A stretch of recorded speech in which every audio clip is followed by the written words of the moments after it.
Et téléspectateurs, bienvenue à ce nouveau numéro de votre émission Expertise scientifique. Aujourd'hui, nous aurons comme invité le professeur Ekina Bongongo John, avec qui nous allons parler de la relance des industries congolaises à vocation industrialisante par la formule des joint ventures. Donc, cette formule a fait l'objet de thèses, de doctorat, PhD, que le professeur a soutenu au niveau de l'université de Brazzaville. Avec lui, nous allons parler en long et large de cette formule. Bonjour, professeur. Bonjour, monsieur le journaliste. Nous avions dit que vous êtes professeur, vous vous appelez monsieur John Ekina Bongongo.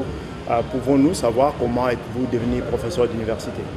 A priori, monsieur le journaliste, laissez-moi vous dire que je me suis fait l'obligation et un réel plaisir de venir répondre à votre invitation en vue de décrypter avec vous et évidemment avec les téléspectateurs à travers votre émission le contenu de mes recherches doctorales portant sur la relance des industries congolaises à vocation industrialisante par la formule de joint venture et n'a pas pour un partenariat gagnant-gagnant.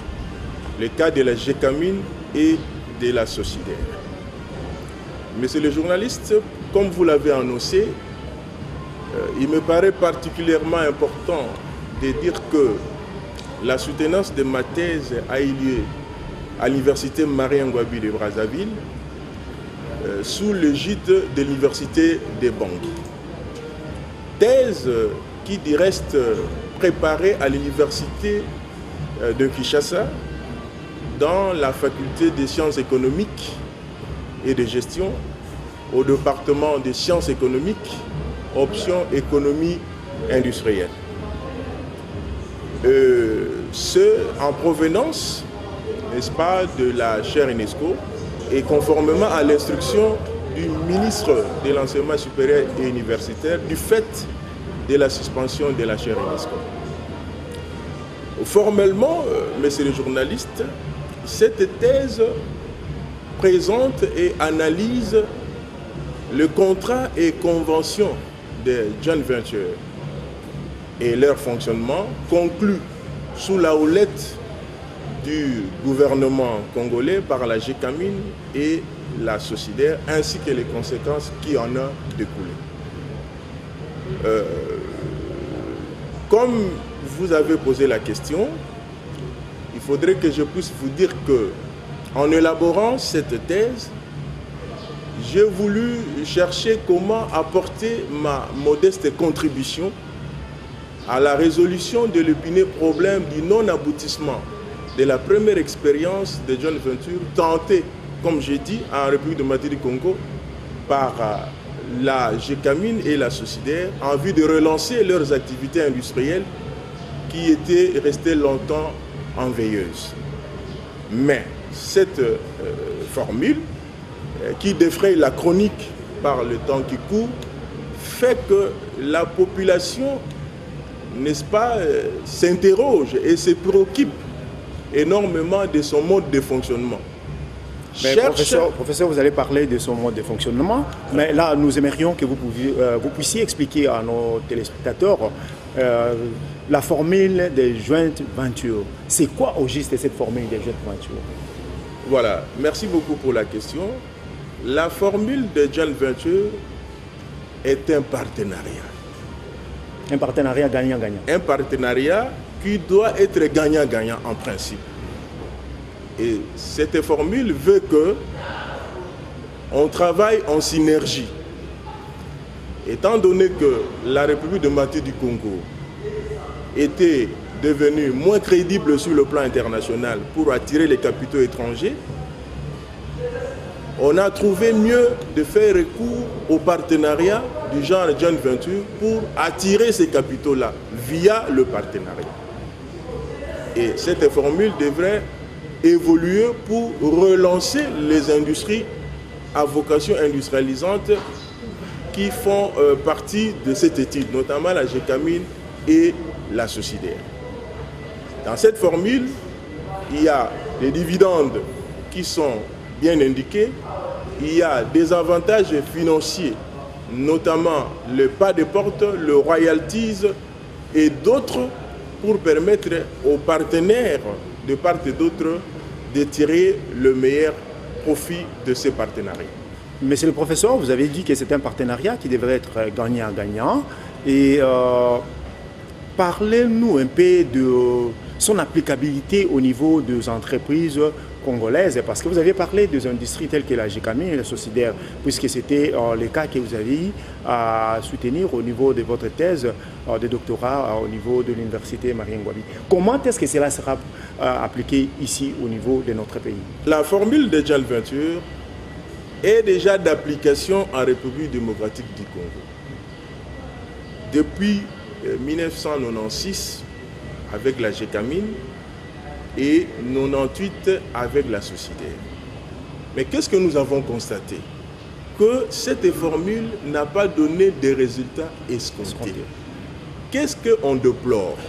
On déplore la part de la corruption. On déplore sa mauvaise conception. On déplore également son épouvantable application, due au non-respect des engagements. Il convient aussi d'ajouter l'inexistence d'une loi sur la joint venture. Et aussi le faible, comment dirais-je, contrôle et suivi de l'État congolais. Ces éléments sont des facteurs explicatifs, comme qui dirait, de la non-aboutissement de la formule de joint venture. C'est ainsi que dans notre thèse, nous avons préféré ou envisagé modéliser le partenariat gagnant-gagnant en mettant en place un modèle dénommé modèle Equina de relance industrielle par la joint venture. Ces modèles regorgent des atouts indispensables pouvant favoriser une application judicieuse, bénéfique et réellement profitable à la République ainsi qu'à ses citoyens dans une perspective de l'émergence économique. Donc, si nous avons très bien compris, cette formule a déjà été utilisée ici dans notre pays, mais ça pêche un peu dans son applicabilité. Parlez-nous concrètement de votre modèle Equina. Voilà, modèle Equina de relance industrielle par la joint venture part, n'est-ce pas, de facteurs qui ont fait que la joint venture puisse aboutir à un échec. Partant de ces causes-là de l'échec de la première expérience, les modèles préconisent avant toute chose les conditions, le préalable. Avant d'envisager le partenariat du genre joint venture, il est important, on ne peut plus important, si je peux me répéter, de commencer par le préalable. Il y a d'abord le préalable politique, le préalable économique, le préalable juridique, le préalable sécuritaire, le préalable environnemental. Ces préalables-là sont, comme qui dirait, indispensables pour asseoir l'implantation, comme qui dirait, judicieuse de la formule de joint venture. Deuxième élément de ces modèles, c'est l'évaluation du risque de partenariat. On ne peut pas s'engager dans un partenariat de grande envergure et de grands enjeux économiques tels que la joint venture sans pour autant évaluer les risques de ces partenariats, évaluer les risques de ces investissements. Donc il faut évaluer les risques. Pour ça, j'ai essayé d'utiliser deux modèles. Le modèle de la théorie du portefeuille de Markovitch et le modèle d'évaluation des actifs financiers de Sharpe. Avec ces deux modèles-là, j'ai procédé à la transposition parce que ces deux modèles sont essentiellement des modèles financiers. C'est pour évaluer les risques financiers, les risques bancaires et autres. Mais en faisant la transposition de ces modèles pour l'évaluation des actifs physiques, notamment le cuivre et le cobalt, je parviens à évaluer les risques de la même manière que lorsqu'on se situe dans le contexte financier. C'est un cas d'implémentation théorique. Un autre élément, c'est les garde-fous. Parce qu'il faut mettre les conditions, parce qu'il faut évaluer les risques, alors cela nécessite des garde-fous. Pour le garde-fou, nous avons impérativement, comme qui dirait, la loi qui doit être, comme qui dirait, promulguée. Une loi portant dispositions générales applicables au contrat de joint venture en République démocratique du Congo. Parce que sans la loi, monsieur le journaliste, comment doit-on vérifier les choses? Comment doit-on conclure le partenariat? Le partenariat risque d'avoir un vide de sens, je dirais même un vide de contenu. Parce qu'il n'y a pas une loi. Comment doit-on fixer, n'est-ce pas, certains taux de paiement, notamment les royalties? Il n'y a pas une référence. Donc, il faut une loi. Et c'est dans ce cadre-là que l'on peut assurer le bon fonctionnement de la joint venture. Il y a aussi le modèle type, comme qui dirait, des contrats de joint venture. Ça, c'est pour éviter la disparité. Parce qu'on a constaté que les joint ventures qui se trouvent être disséminées à travers le pays, dans chaque entreprise, il y a, n'est-ce pas, son modèle de contrat. Tantôt, on demande 12% de royalties dans une entreprise, tantôt, on demande 1% dans une autre. Vous voyez, il faut maintenant, comme qui dirait, faire la commune mesure en mettant en place un modèle type de contrat. Un autre élément pour le garde-fou, c'est l'observatoire. On doit mettre en place un observatoire de surveillance des joint ventures. Et on va terminer par un management approprié. Pourquoi le management approprié, mais c'est le journaliste? Ce ne sont pas des entreprises ordinaires, ce sont des entreprises qui sont là pour un temps. L'objectif, c'est la gestion, n'est-ce pas, par rapport aux résultats. La gestion pour que le gouvernement puisse nécessairement bénéficier de ces partenaires. Monsieur le professeur, est-ce que vous avez parlé dans ces modèles du cas de la GECAMIN, de la Socidaire? Est-ce que vous avez eu le temps de pouvoir, dans vos recherches, de vous rendre au niveau de ces entreprises et voir comment ces entreprises fonctionnent pour que vous puissiez un jour leur proposer ces modèles que vous aviez soutenus au niveau de l'université de Brazzaville? Et revenons un peu en arrière par rapport au préalable que vous aviez évoqué tout à l'heure. Vous aviez évoqué le préalable politique, économique et financier. Concrètement, comment cela se fera-t-il, ces préalables, pour que nous puissions arriver à la concrétisation de votre modèle de joint venture? Bon, d'abord, pour répondre au premier volet de votre question, j'ai été effectivement sur le terrain. J'ai été à la Socidaire, Maluku, j'ai mené des investigations à ce niveau-là, et aussi à Lubumbashi. J'ai fait un voyage de recherche, j'ai obtenu un permis de recherche et on m'a donné l'occasion d'aller, comment dirais-je, puiser les informations dans plus ou moins 15 entreprises de joint venture. Et le résultat de ces investigations prouve à suffisance que le partenariat des gens joint venture n'a pas donné des résultats à date. Cette commission, n'est-ce pas, a révélé ce que je suis en train de dire. Partenariat arbitraire, le déséquilibre dans ces partenariats.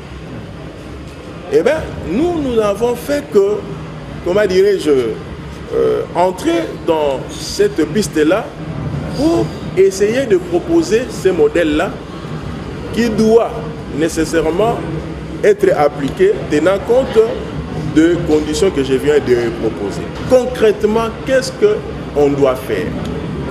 Il faut d'abord commencer par la loi.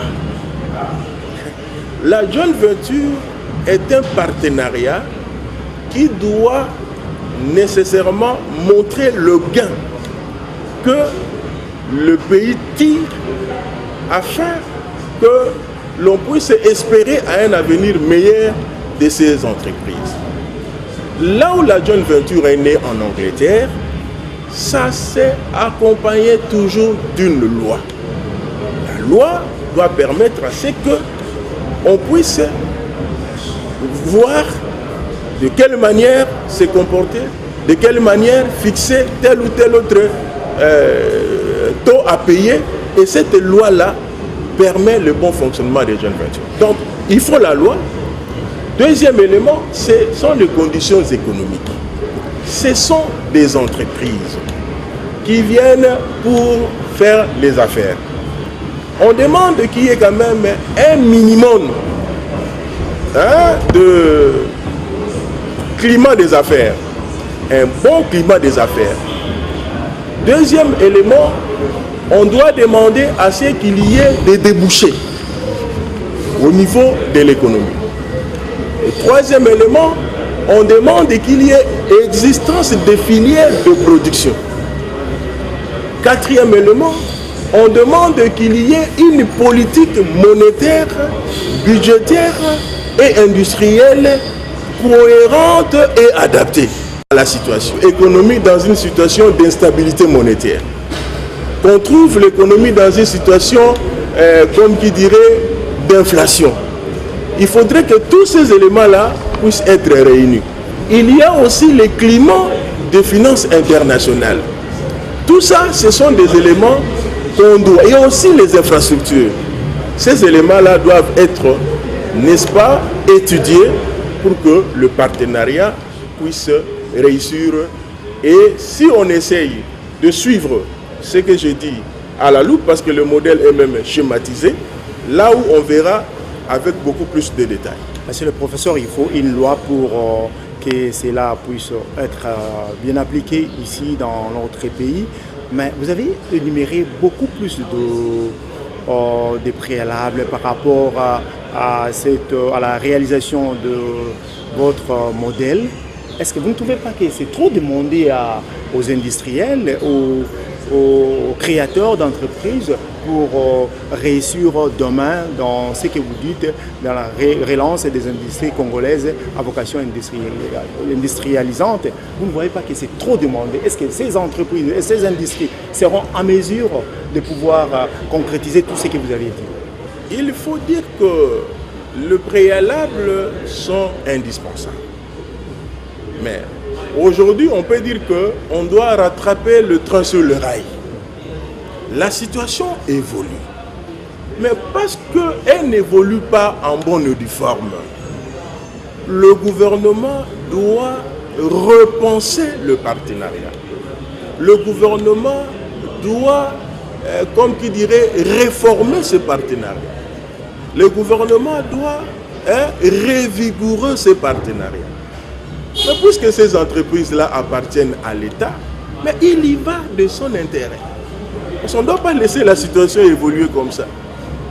Étant donné qu'on ne reçoit pas les dividendes, étant donné qu'on n'a pas atteint les objectifs assignés, il faut, n'est-ce pas, rectifier les tirs pour essayer de recadrer les choses. C'est ce qu'on demande. On ne demande pas aux entreprises de faire ce préalable, mais c'est l'État qui doit se dire que je suis buté à une impasse. Qu'est-ce qu'il faut faire? Il faut mener de réformes. Par le temps qui court, on nous parle de réformes. Donc, on doit un peu être regardant sur ce point-là si on veut réellement bénéficier de ces partenariats. Laisser les choses comme ça, c'est comme qui dirait abandonner ces entreprises à leur triste sort. Donc, il y a là un exercice que le gouvernement doit faire pour essayer de normaliser les choses. Voilà. Donc le gouvernement doit faire un effort pour normaliser les choses, comme qui dirait, dur l'ex c'est de l'ex. Donc la loi doit s'appliquer à la lettre pour que nous puissions avoir des entreprises ou bien des industries qui pourront en relancer l'économie congolaise et ne pas en avoir en abondance sans pour autant qu'on puisse relancer l'économie congolaise. Monsieur le professeur, vous avez parlé du schéma de votre modèle Equina. Est-ce que vous pouvez nous expliquer un peu ces schémas? Qu'est-ce qu'il y a concrètement dans ces schémas? Nous partons de causes de l'échec de la première expérience de Joint Venture. Nous connaissons ces causes-là. L'appât de la corruption, répartition arbitraire de parts, etc. etc. Maintenant, qu'est-ce que nous disons? Il faut envisager des conditions. Les conditions rationnelles, comme qui dirait, d'implantation de Joint Venture. Dans ces conditions, je l'ai dit, qu'il faut les conditions politiques. Politique, c'est-à-dire quoi? Le gouvernement doit avoir des structures pour gérer la Joint Venture, pour planifier la Joint Venture. Le gouvernement doit faire en sorte que la Joint Venture soit insérée dans sa politique économique. C'est très important. S'il veut vraiment voir clair dans ces partenariats, c'est ce qu'il faut faire. Parce qu'ailleurs, qu'est-ce qu'il est fait? Le gouvernement met en place une structure pour contrôler le partenariat. C'est le cas du Japon, c'est le cas de la Chine et consorts. Le gouvernement planifie les choses. Quand vous voulez signer un contrat de Joint Venture avec le gouvernement, on va vous dire, voilà notre schéma directeur. Et voilà ce qu'il faut faire pour que nous puissions œuvrer ensemble. On ne doit pas trouver un vide. On doit trouver une structure qui planifie, qui montre les grandes lignes de succès du partenariat. C'est très important. Ça, c'est sur le plan politique. Mais sur le plan juridique, je l'ai dit, il faut un arsenal juridique. Donc, deux lois doivent être là. Contrat, un modèle type, on doit en avoir. Parce que n'oubliez pas que l'étude est en même temps curative et préventive. Nous faisons, pour le moment, corriger les déficiences, mais aussi pour les Joint Ventures à venir. Donc, on doit être un peu, comme dirais-je, prévisible. On ne doit pas voir seulement le présent, on doit voir à la longue, lorsqu'il y a des Joint Ventures, qu'il y trouve, n'est-ce pas, du moins un cadre, comme qui dirait, un terme de référence pour traiter avec le gouvernement. Voilà. Ces conditions sont nécessaires. Et j'ai aussi parlé des conditions économiques. Il faut qu'on trouve un environnement économique assaini. Il y a une inflation maîtrisée, il y a la stabilité économique, le cadre macroéconomique. Si le partenariat est signé dans ces contextes-là, coup de chapeau, on peut, n'est-ce pas, espérer aboutir à des résultats palpables. Donc ça, c'est important. Et deuxième élément dans le schéma, c'est l'évaluation des risques. Mais la Joint Venture est un investissement trop risqué. Trop risqué. Donc il faut au préalable, comme critère de base, évaluer les risques. On ne peut pas aller dans cet investissement sans pour autant évaluer les risques. Parce que si on travaille avec un risque élevé, on risque de ne pas avoir les retombées qui devraient en résulter. Il y a le garde-fou, comme je viens de le dire. Tous ces éléments-là sont des piliers du modèle. Et en faisant, n'est-ce pas, la transposition comme je l'ai fait, on arrivera, tant soit peu, à réduire ces risques-là, parce qu'il faut identifier les facteurs qui favorisent ces risques. Lorsqu'on identifie ces facteurs-là, on aura une nouvelle vision de Joint Venture. Donc, des aspects de Joint Venture, notamment rémunérateurs, notamment intégrateurs et dynamiques. Donc, la Joint Venture doit être rémunérateur. Dans le modèle, nous avons montré comment rendre la Joint Venture rémunérateur. Comment rendre le partenariat profitable. Nous avons aussi montré comment rendre le partenariat dynamique. On doit évoluer. Si on a commencé, il y a des indicateurs objectivement vérifiables pour voir qu'ici, on est en train d'évoluer. On est en train d'aller vers de l'avant. Et puis, il y a aussi, comme qui dirait, les aspects j'ai parlé de rémunérateur, voilà, intégrateur. Il faudrait que les joint ventures puissent développer les relations inter-industrielles. C'est très important. Il faut qu'il y ait une sorte d'intégration économique. On doit éviter de travailler en, comment dirais-je, en vase clos. Il faut qu'il y ait les relations intersectorielles pour permettre de créer un rayonnement économique. Ça, c'est très important. Il faut que les joint ventures puissent œuvrer ou évoluer dans ce sens-là. Mais si il y a chacun pour soi, ça ne doit pas profiter à la République. Et cette nouvelle vision va donner des effets bénéfiques, notamment la croissance, le PIB, les impôts, ainsi de suite, l'amélioration du bien-être de la population. En ce moment-là, on peut parler de véritablement d'un partenariat gagnant-gagnant. Et lorsqu'on ajoute la recherche et l'innovation, on arrivera à ce que nous avons appelé CVB, c'est-à-dire cap vers l'émergence. Professeur, pensez-vous que votre méthode, la population pourra bien trouver son compte, puisque nous le savons, ici dans notre pays, il y a vous les scientifiques, les universités, les professeurs d'université, vous avez des recherches que vous faites et qui aboutissent à des résultats, mais qui sont mis dans des tiroirs de vos bureaux d'université. Est-ce que pensez-vous vraiment que la population congolaise pourra se dire un jour, enfin, au moins on a des industries qui peuvent apporter quelque chose pour le bien-être de ces peuples? La population doit être informée de ce que l'on fait comme recherche. Et moi, qu'est-ce que j'ai fait? Je compte bientôt publier un ouvrage et ça sera aux éditions européennes. Je aussi publié un article sur le potentiel. Tout ça, c'est pour chercher à attirer l'attention de l'opinion. On doit savoir qu'actuellement, le partenariat est incontournable parce qu'on doit travailler en synergie. Et pour y arriver, il faut, comme j'ai dit, un minimum de préalable. Arriver à conclure ce partenariat avec beaucoup de sérieux. À ce moment-là, on arrivera à des résultats très satisfaisants.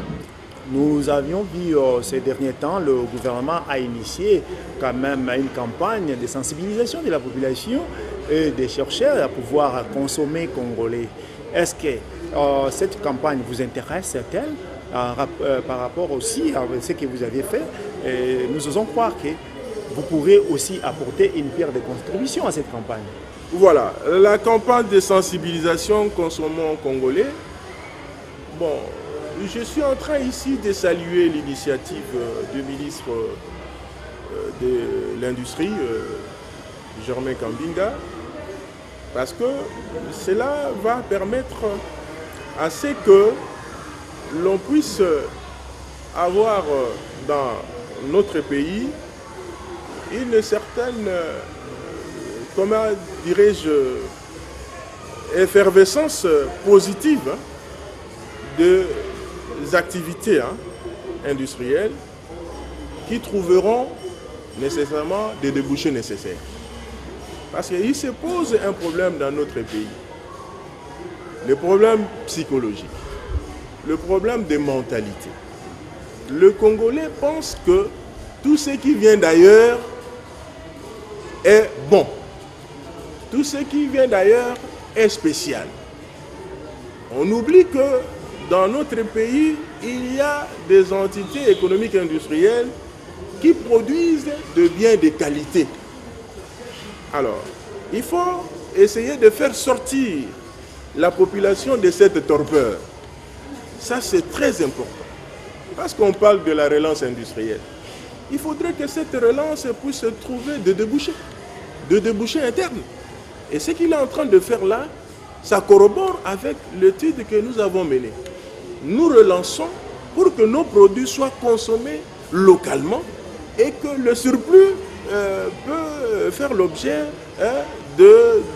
d'exportation. Donc moi je ne vois pas du mal à cette campagne-là. Au contraire, ça va renforcer naturellement l'unité nationale, ça va créer un rayonnement économique, ça va éviter, comme qui dirait, de se trouver dans une situation d'étroitesse du marché. Le marché va avoir, comme dirais-je, un large spectre et ça va essayer de, comment dirais-je, stimuler, comme qui dirait, davantage les activités économiques dans notre pays. Cela va stimuler les activités économiques dans notre pays. Monsieur le professeur, étant expert, si vous étiez demandé aujourd'hui de pouvoir contribuer au niveau du ministère de l'Industrie à côté de ce ministre, quelle serait votre position et selon vous, quelle serait vraiment votre contribution concrètement dans ce qui est fait le ministre de l'Industrie en ce moment-ci, puisque nous allons croire qu'avec la relance, il y aura beaucoup plus d'industries qui pourront apporter la solution au problème des chômages dans notre pays. À moyen terme, il faut maintenant chercher comment mener des politiques. Politiques d'aide aux investissements. Politique au niveau de la fiscalité. Il faudrait qu'il y ait une fiscalité du développement. Il faut aussi militer pour réduire la taxe sur la valeur ajoutée. Ça, ce sont des éléments qu'on doit faire à moyen terme. Il faut aussi voir les infrastructures économiques et sociales. Il faut des routes, comme qui dirait, des dessertes agricoles, parce que les entreprises consomment les produits agricoles pour les transformer en produits finis. Donc tout ça, ce sont des éléments qu'on doit faire à moyen terme. Maintenant, à long terme, et alors là, ce sont là des politiques de grande envergure.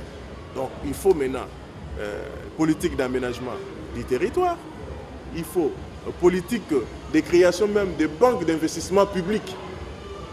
Il faut une banque d'investissement public, banque d'affaires. Ça, ce sont des choses qu'on doit mettre à long terme pour essayer de financer les structures de production. Ça, c'est l'action qu'on doit mener. Bon, voilà, j'ai pris cette question de façon inattendue. Voilà ce que je peux donner, c'est-à-dire encourager, comme dirais-je, le secteur privé. Comment encourager le secteur privé? Mais il y a des éléments, comme je viens de vous dire, les impôts, il y a aussi le taux d'intérêt qui doit être incitateur. Donc ce sont ces éléments-là qu'on doit essayer d'envisager ou de préconiser à long terme. Mais pour l'instant, identifier les structures de production qui sont viables et qui connaissent des problèmes de financement, on le relance et puis après on va évoluer avec les temps. Nous sommes arrivés à la fin de notre mission. Qu'est-ce que nous pouvons retenir en un mot de tout ce que nous avions dit tout au long de cette émission? Comme au mot de la fin, je pensais qu'il était tout à fait légitime, à mon niveau, de dire aux Congolais que dans ces pays, il y a l'existence de joint ventures contractuelles. Mais cette joint venture n'évolue pas comme il se devait.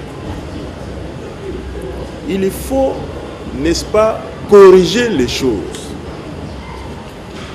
Le gouvernement a l'obligation de s'approprier mon étude. Pas vraiment l'obligation, mais c'est une demande pour qu'elle puisse voir de quelle manière elle peut exploiter les éléments qui sont dans cette étude pour essayer, n'est-ce pas, de faire en sorte que les choses marchent. Ça, c'est très important. Je n'ai pas la prétention d'avoir fait une étude, comment dirais-je, impeccable. Une étude, comment dirais-je, sans faille. Non, je n'ai pas épuisé toute la problématique.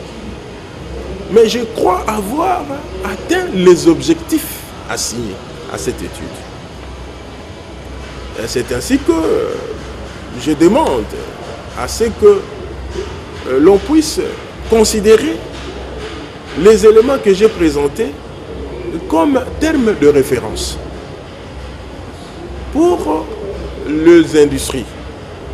Il faudrait qu'il y ait une relance. Et la relance peut se faire en synergie. La relance aussi peut se faire moyennant le financement, comme qui dirait, parce qu'il y a certaines entreprises qui ne demandent pas grand-chose pour être relancées. Par exemple, la Société, en menant des études, on m'avait dit non, mais c'est vous voyez, pour essayer de transformer ces produits semi-finis, il ne nous manque que, par exemple, 50 000 $. Ça, ce sont des choses vraies.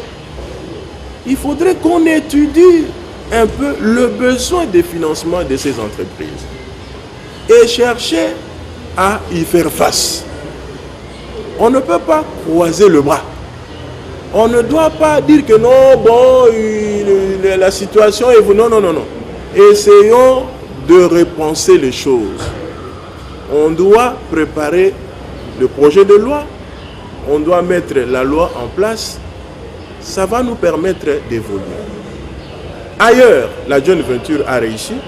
Mais dans notre pays, ça n'a pas donné des résultats. Mais nous ne pouvons pas dire que non, voilà, ça va, non, non. Mais là où cette loi, cette joint venture a été appliquée avec respect de modalités, respect des conditions, mais le résultat est évident. Les États-Unis, le Brésil, tous ces pays-là, la Belgique, sont en plein pied dans le partenariat, dans la joint venture. Donc c'est incontournable. Mais il faut y aller avec beaucoup de sérieux, avec tact, comme je venais de le dire, et délicatesse pour, n'est-ce pas, en tirer le maximum de profit. Je dois remercier ici mon maître de thèse, le professeur Edouard Bongo de la faculté des sciences économiques et de gestion. Je remercie aussi mon maître, le professeur Mapana Mangouma, professeur dans la même faculté. Je remercie les encadreurs, mes encadreurs de thèse dans la faculté des sciences économiques, en commençant par le professeur Bongo Ipekesa, le professeur Funga Funga, le professeur Mvudi Matingu, le professeur Muplinganai, le professeur Lumonantsoni. Je remercie également le professeur Jean-Pierre Bossonga pour la partie économétrique. Je remercie toute la faculté. Je remercie l'université Marien Ngouabi, l'université de Bangui, les membres du jury qui ont fait que je puisse soutenir ma thèse. Je remercie la faculté surtout parce que cette thèse a été façonnée dans la faculté des sciences économiques. Je suis très reconnaissant. Si j'ai réussi avec brio à Brazzaville, c'est grâce à vous, la faculté des sciences économiques. Merci. Voilà, tout ça, c'est pour le mot de la fin. Merci. Merci, professeur. Nous sommes arrivés à la fin de notre émission. Aujourd'hui, nous avions eu comme invité monsieur John Ekina Bongongo, professeur d'université, avec qui nous avions parlé de relance des industries congolaises à vocation industrialisante par la formule de joint venture.